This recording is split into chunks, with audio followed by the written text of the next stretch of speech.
The Korean War ran from June 25th of 1950 until July 27th of 1953. During that time, almost 104,000 Americans were wounded and almost 37,000 Americans were killed. I'm Thomas Carroll. Join me while we take a look back at the forgotten faces from a forgotten war.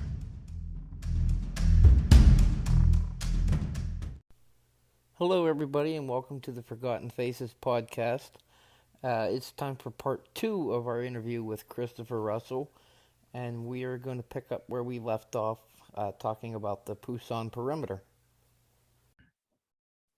The Pusan perimeter was really almost like a last stand, but you can probably give me a lot more insight on that. So, yeah, the Pusan perimeter was the definitive battle of the first stage of the Korean War.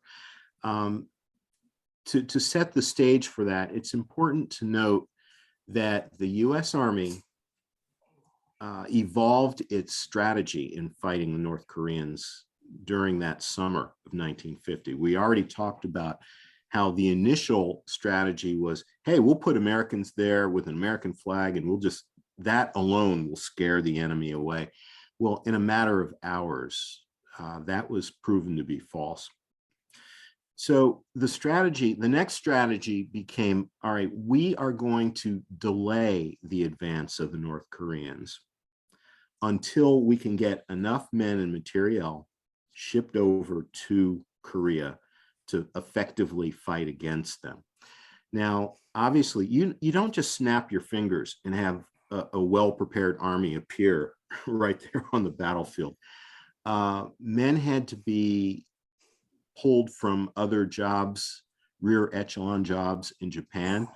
There are units that had to be shipped across the Pacific from the continental US, and they had to be deployed into Korea through the port of Pusan.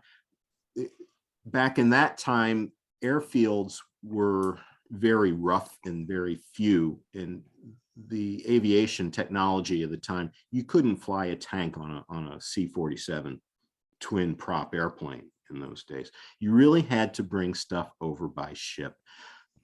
Pusan was the biggest port available in South Korea, but even then that's not saying much.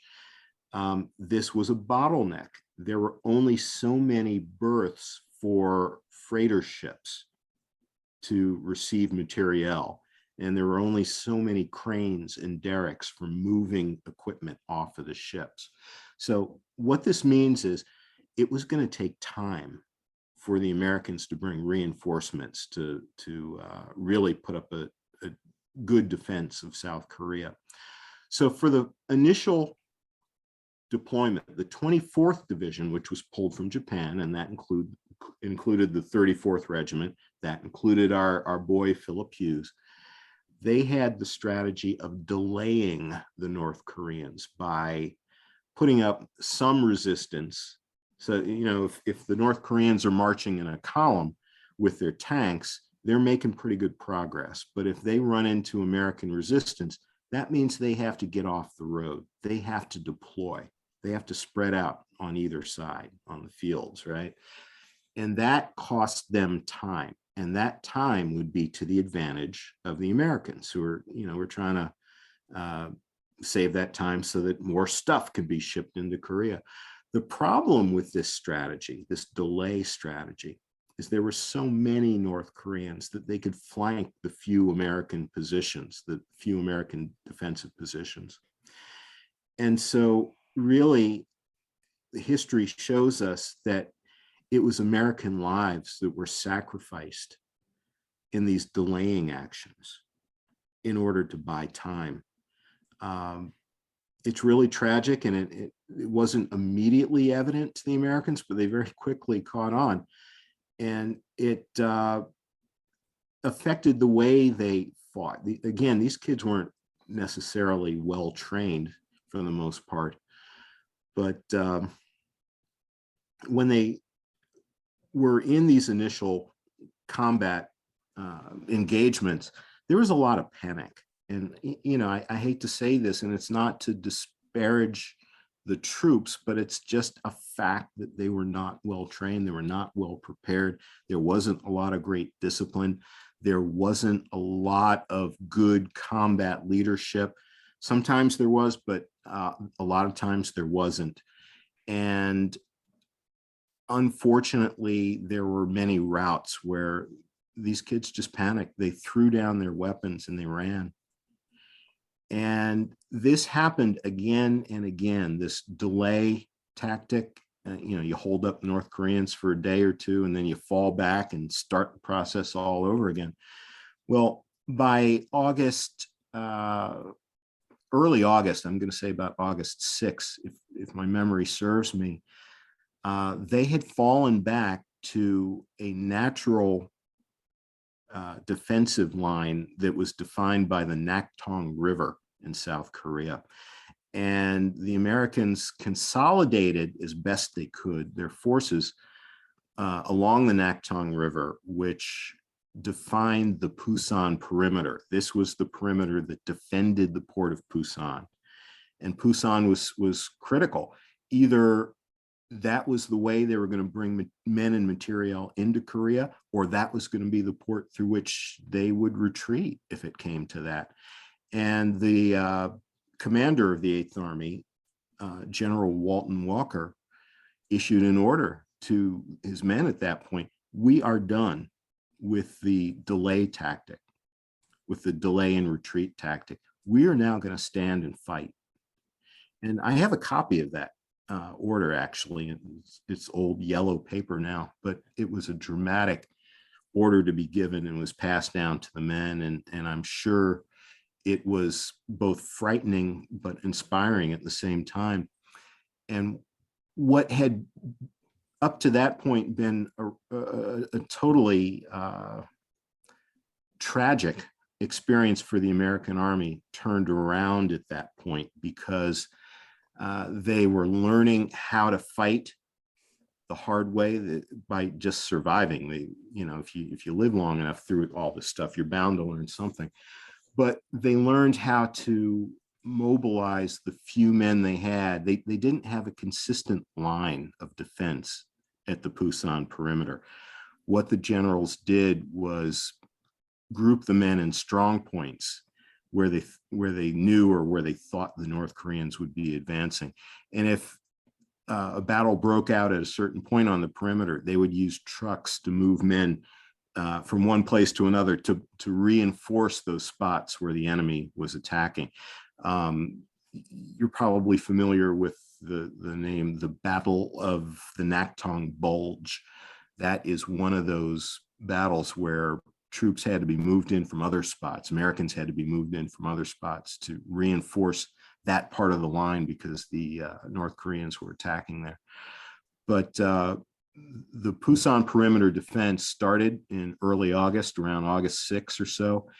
And it was through August and into September that the Americans fought very valiantly, very hard. Some of the veterans describe it as some of the worst fighting they had ever seen. There were World War II veterans who had been at the Battle of the Bulge who said the nature of combat at the Pusan perimeter was worse, and the intensity of the artillery, the intensity of the human waves of North Korean attacks. It was September of 1950 was the single month that more American soldiers died in September of 1950 than in any other month of the Korean War. Wow.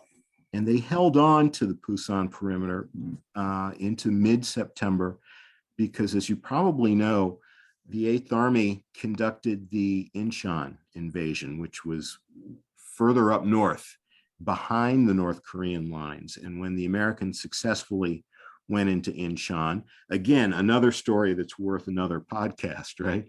But that caught the North Koreans off guard, and that took the pressure off the Pusan perimeter. The Americans could then advance forward from that point.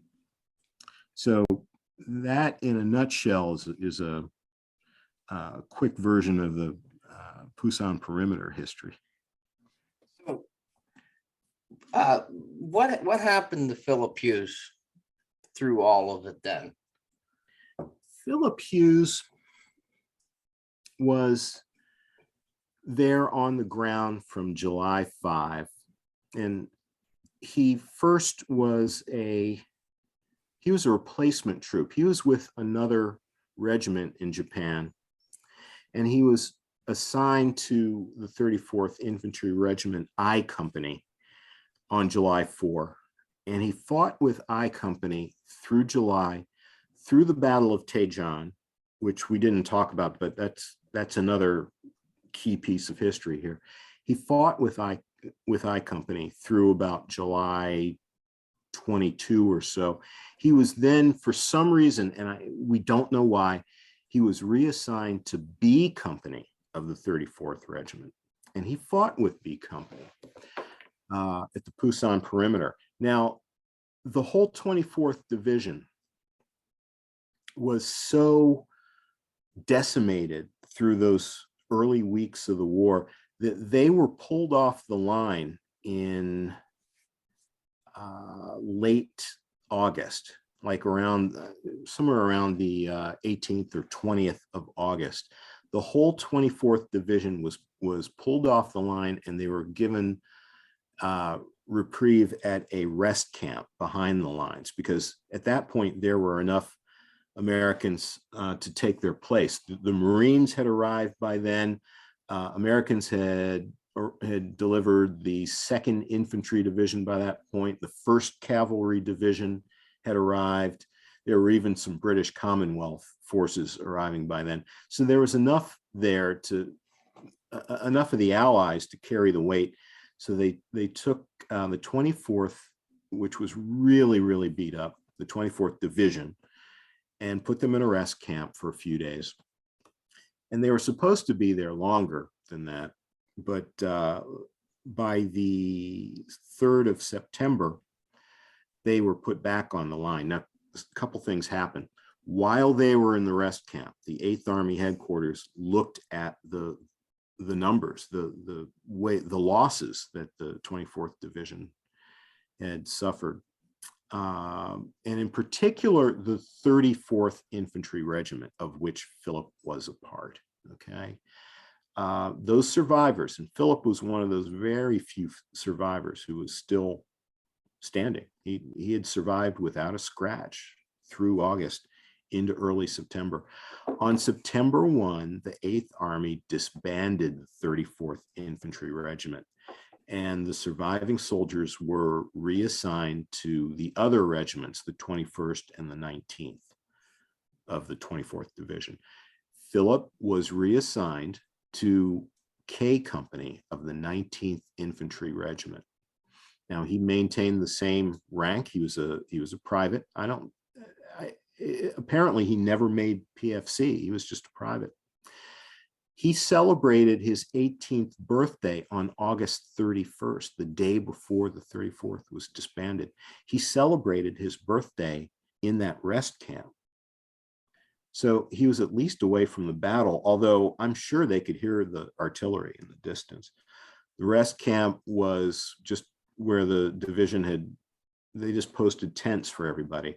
They had enough time to build decent latrines for everybody. They had enough resources to cook hot meals for everybody, so they weren't eating canned food dating back to 1945.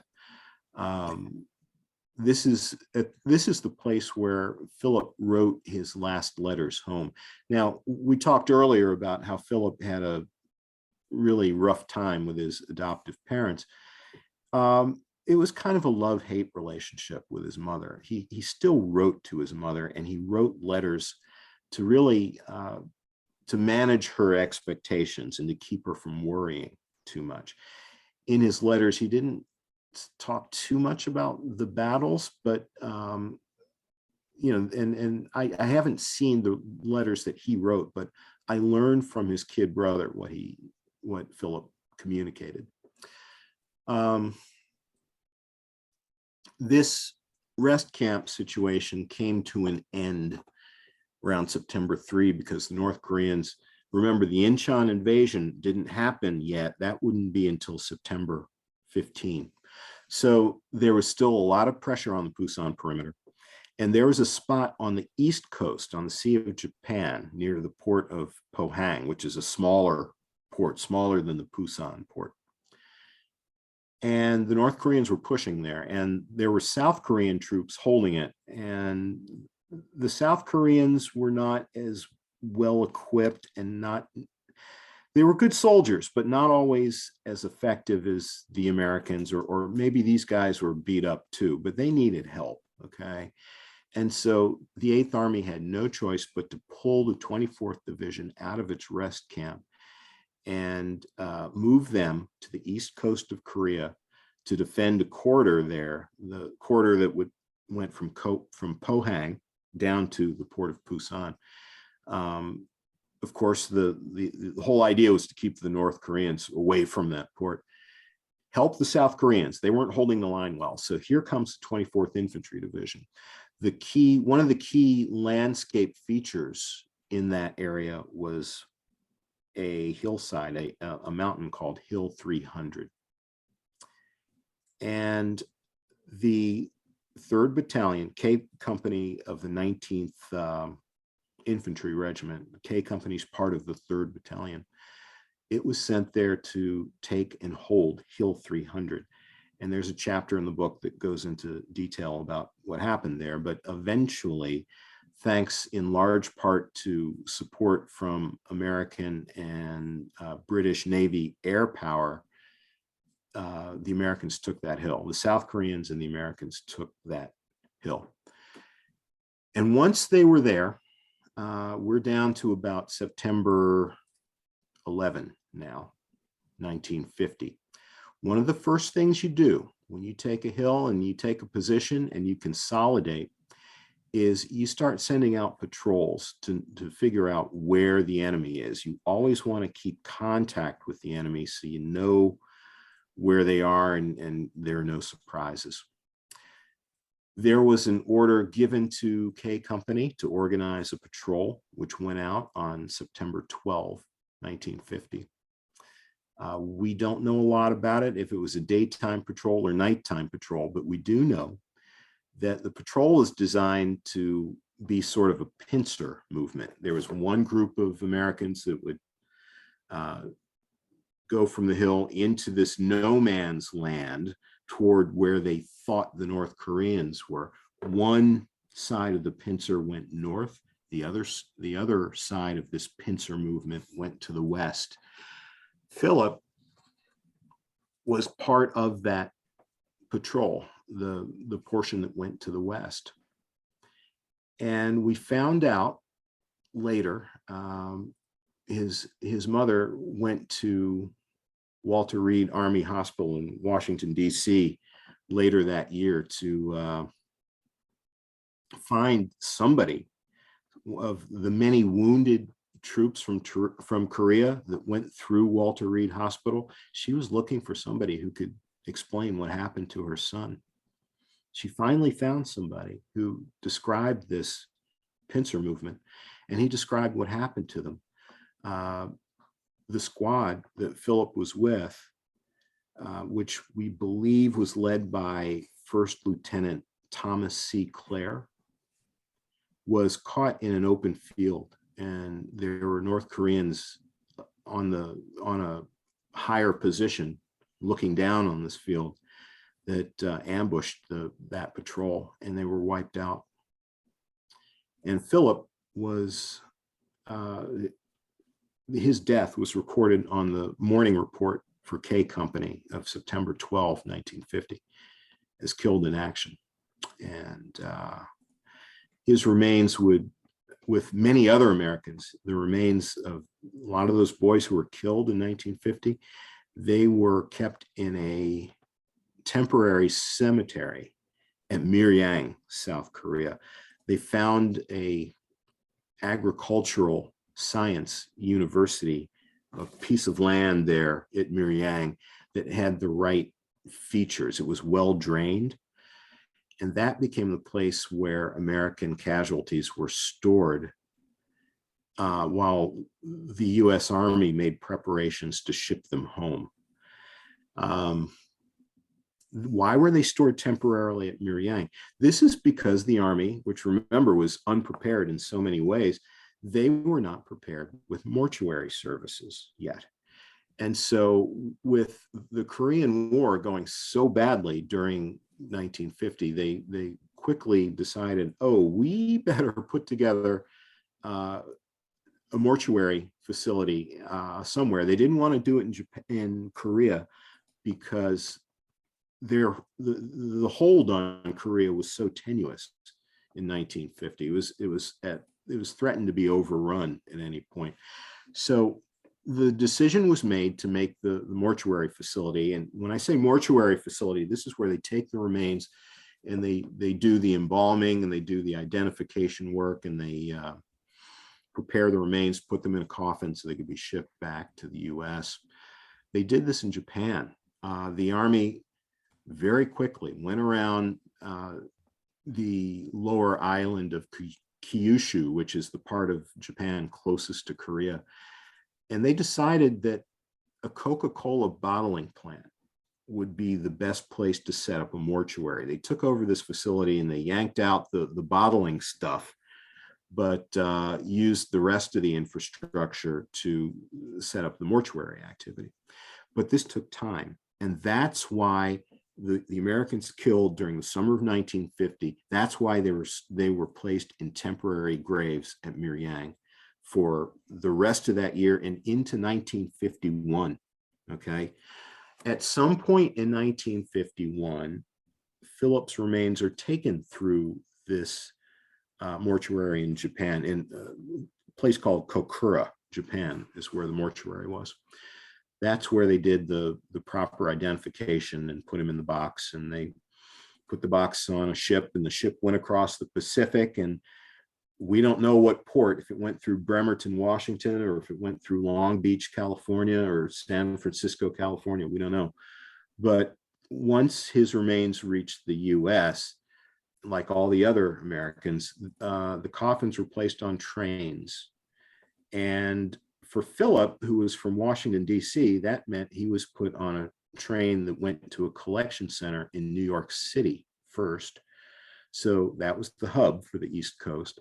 He was put on another train on either the B&O or the Pennsylvania Railroad, which took him down to Washington, D.C. And arrangements were made to take him to Arlington National Cemetery. And Philip, who was killed in action on September 12, 1950, would not be placed in his final resting place at Arlington Cemetery until February 25, 1952.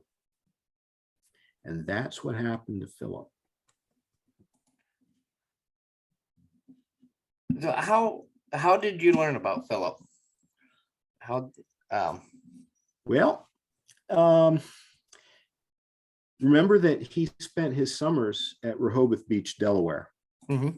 His family had a cottage there, a summer cottage that they would vacation in. Well, his parents, not long after he died, they were getting elderly. They retired and they left Washington, D.C. and they went to Rehoboth and they started living in their cottage year round. And being devout Catholics, they went to church. You probably know Catholics, you can go to Mass every day. And I'm sure that Wilhelmina Hughes was a daily Mass attender. And she went to the church. The Catholic church is about one block from the boardwalk on the beach there, a place called St. Edmund's Catholic Church. And she evidently sponsored the engraving of a little metal plaque. It's a bit smaller than a car license plate. This plaque is affixed to the wall inside that church, and it's the only one of its kind. There's no other like it. And it was there for years. Now, how did I find out about Philip? Now, I'm from the same area. I was born in Washington, D.C., just like Philip, and and I've lived in Maryland all my life, pretty much. And my wife and I like to go to the beach. And in 1995, we were younger then, it was just the two of us, right? We'd go out there and stay for a week, and we go to church. We would go to church at St. Edmund's. It's still there. The church is still running there. And when you attend Mass, you know, you do the usual stuff. You go for communion and all that. But I noticed the plaque on this wall. You know, it said, in effect, in memoriam, Private Philip Thomas Hughes, U.S. Army, 1932 to 1950, killed in Korea.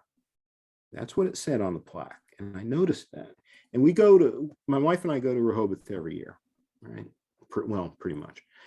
And after a few years, we had a daughter, and we'd bring our daughter with us, and we'd go. And I kept looking at this plaque.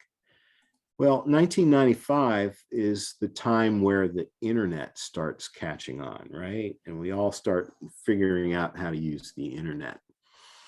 So I start doing digging over the years, and it took years for me to do this because the internet took years to grow, right?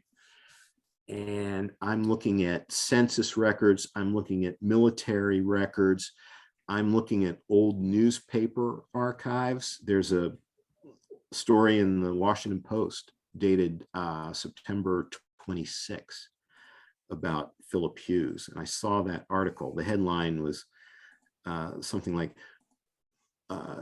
district boy who told his mother to pray for all the boys who were killed was himself killed in Korea. All right.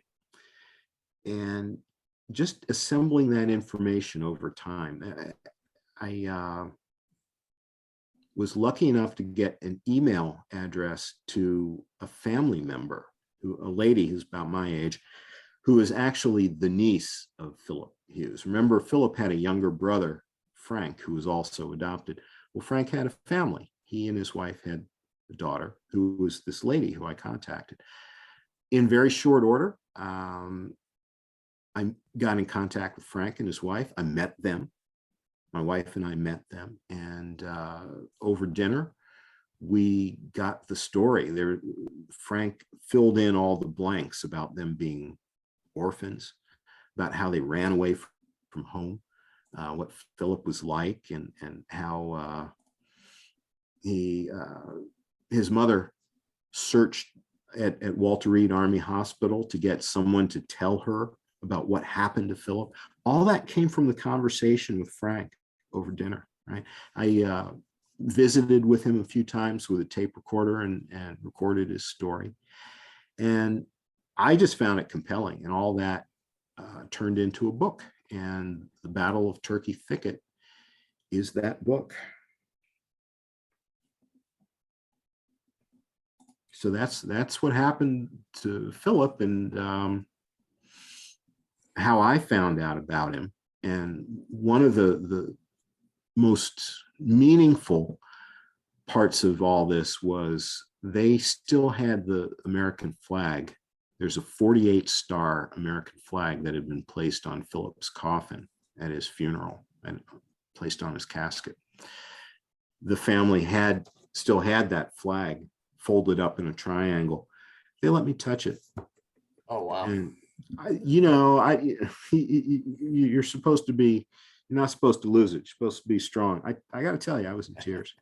I was in tears because by then I knew who this kid was, and I knew his story.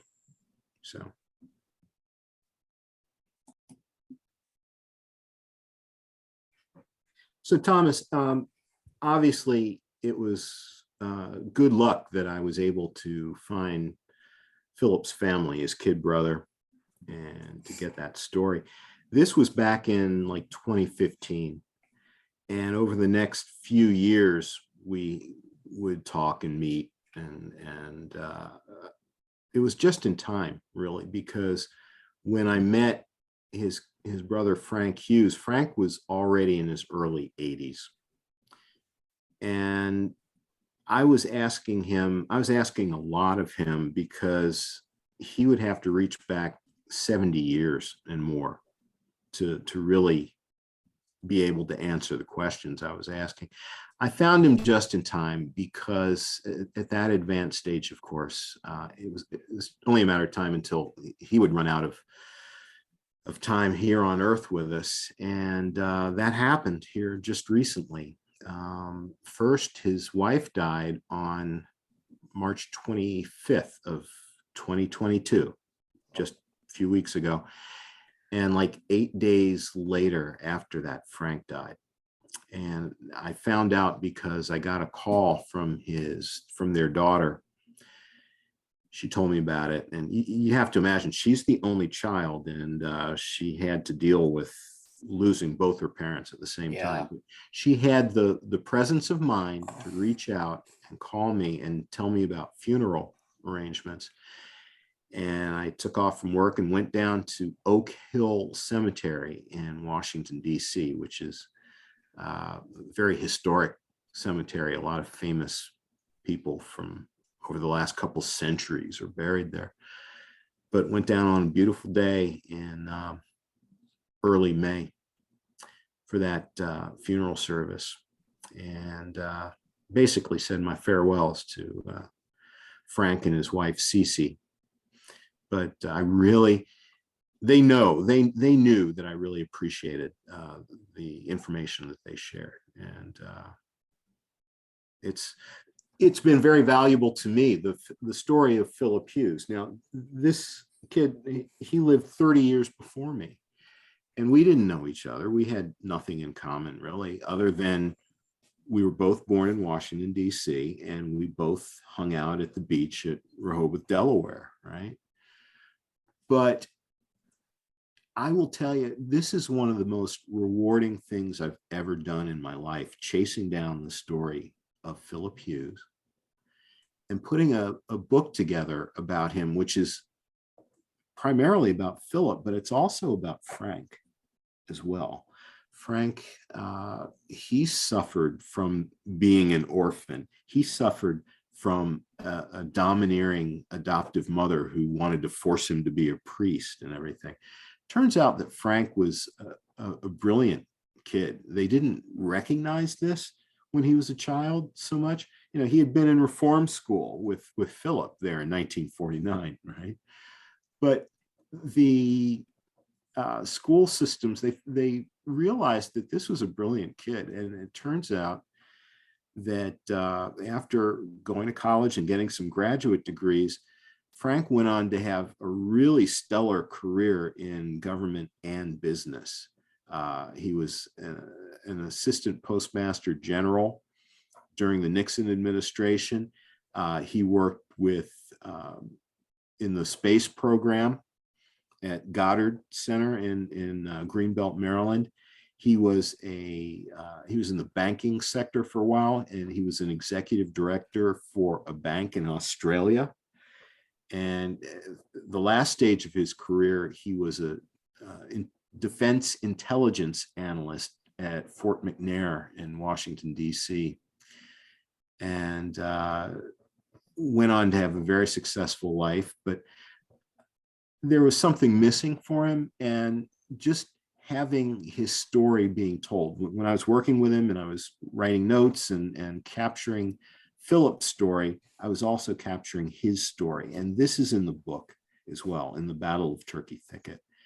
And it was kind of like it was a medicine for him, you know, to get that satisfaction of knowing that his story had been captured. So it's been very rewarding for me to go through this process of writing the book. I mean, you don't write books about the Korean War to get rich, you know. It's the real reward has been this experience with the Hughes family. And as for me personally, I think about Phillip every day. That is no exaggeration. You know, as I go through life, and like anybody, I have good days and bad days. I have my ups and downs. And sometimes I have to remind myself, man, I'm not having it bad at all. You think about Phillip, you think about what he did, what he went through. Yeah, I have it easy. So Phillip is meaningful to me in that sense. And I hope that other people will enjoy his story.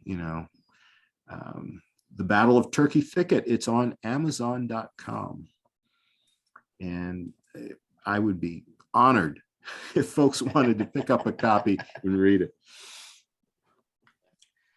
So that's pretty much my story, Thomas. Wow. And it's an impressive story. And that's why I do the podcast. These stories are too good to be lost to the sands of time, if you will. Yeah. So I want to ask you briefly, you said you are working on another book, correct? That is correct. Yeah.